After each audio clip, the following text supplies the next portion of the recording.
शुक्रवार को 2 दिन के प्रवास पर मथुरा पहुंचे पूर्व प्रधानमंत्री अखिलेश यादव ने प्रवास के दूसरे दिन शुक्रवार को अकस्मात कार्यक्रम के तहत गोवर्धन घाटी मंदिर पहुंचकर गिरिराज महाराज का दुग्धाभिषेक करते हुए पूजा की।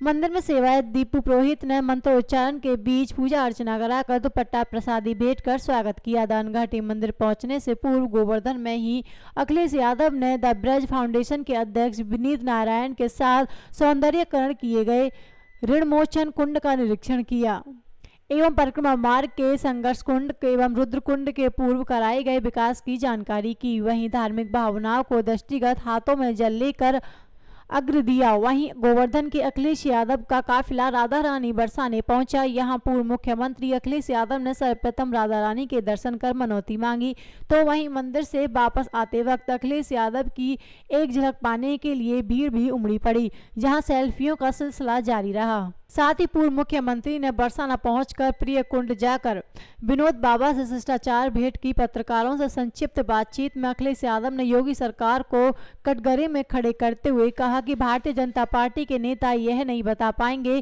कि उनके बड़े कार्य या फिर उपलब्धियां क्या है। एक्सप्रेस वे, मेट्रो, बड़े विद्युत उत्पादन या ट्रांसमीटर, गोवर्धन सौंदर्यीकरण योजना आदि सब हमारी सरकार की उपलब्धियां हैं। इनका मुख्य कार्य हमारे वास्तविक कार्यों को रोकना, अपना टप्पा लगाना, हमारे कार्य का शिलान्यास एवं उद्घाटन करना है। पूर्व मुख्यमंत्री अखिलेश यादव ने कहा कि इनका भी एक एएमयू जमीन पर नहीं उतरा है। उत्तर प्रदेश को अगर किसी ने बर्बाद किया है तो केवल भारतीय जनता पार्टी ने किया है। रानी और जितने भी धार्मिक हमारे स्थान हैं उन स्थानों पे जाने का मुझे मौका मिला है। जिस समय समाजवादी सरकार थी उस समय जनता के लिए जो काम कर सकते थे, समाजवादी पार्टी ने पूरी ईमानदारी से हम लोगों ने जनता के लिए काम किए और जिससे जनता को सुविधा मिल सके। मथुरा वृंदावन की सड़क हो, वृंदावन का सौंदर्यीकरण हो या केसी घाट को बनाने का काम हुआ हो या जो नाला चल रहा था इस्कॉन, अक्षय पात्रा, राधा रानी टेम्पल के आसपास, वो तमाम चीज़ों को सुधारना और यहाँ की सड़कों को 4 लेन से जोड़ना। मुझे याद है कि गोवर्धन का बाईपास बनाने का यहाँ के लोगों ने कहा तो बाईपास बनना शुरू हो गया। गोवर्धन से आपका वृंदावन 4 लेन बननी थी, वो आज भी अधूरा है। ये कोसी वाली सड़क बननी थी, इसको भी प्रस्तावित था 4 लेन बनाने का, आरओबी बनाने का प्रस्ताव था।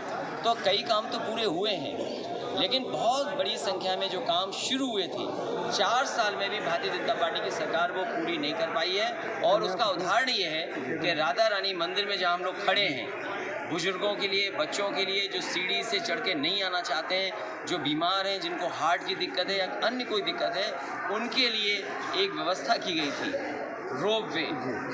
4 साल पूरे हो गए। सोचो ये सरकार कैसी सो रही है। ये सोने वाली सरकार है। आज जो जश्न मना रही है सरकार, मैं जानता हूँ कि मथुरा वृंदावन में और जो आपकी रैली होने जा रही है किसान पंचायत, ये किसान पंचायत किसान तो जगा ही रहे हैं, लेकिन जनता भी जाग गई है और आने वाले समय में जनता इनको उत्तर प्रदेश से दोबारा सत्ता में वापसी होती है अगर आपकी, और बरसाना राधा रानी के दर्शन करने आए तो राधा रानी से आपने ये प्रार्थना की तो सत्ता में वापसी होने के बाद बरसाना के लिए बरसाना को पलटा आप घोषित करेंगे आप? देखिए, चंदा देने वाली भाषा भारतीय जनता पार्टी की है, लेकिन दक्षिणा देने की भाषा समाजवादी पार्टी की है। तो मैंने क्या मांगा है मैं नहीं बताऊंगा। तो बरसाने के लिए आप क्या देंगे वापसी? लेकिन मैं ये भरोसा दिलाता हूँ, जो मैं भाव पढ़ सकता हूँ आपके चेहरे पे और जो मैं जनता के बीच में देख रहा हूँ, जनता परिवर्तन चाहती है और जनता दुखी हुई है सरकार से। इसलिए दुखी हुई है कि आप सोचिए, बैंकें मार दी इन्होंने। हमें जो इंटरेस्ट मिलता था एफडी का वो 5% कम हो गया, डीजल पेट्रोल महंगा हो गया, उज्ज्वला कोई जला नहीं पा रहा है। आपके जितनी भी चीजें सब महंगी होती चली जा रही है। बीजेपी सरकार सबको निजीकरण कर रही है, निजीकरण में क्या रहेंगे? जो कानून बना रहे हैं उससे खेती बर्बादी हो जाएगी। और आदमी अपने सामान कब बेचता है? जब उसके ऊपर कुछ नहीं बचता।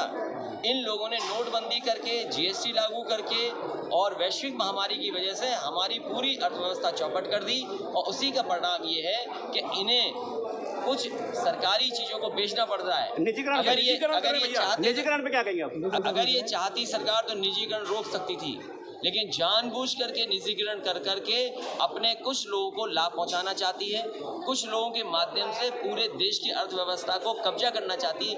ये बहुत बड़ी साजिश और षड्यंत्र भारतीय जनता पार्टी के है। और याद रखें, जिस समय निजीकरण होगा सबसे ज्यादा गरीब पिस जाएगा।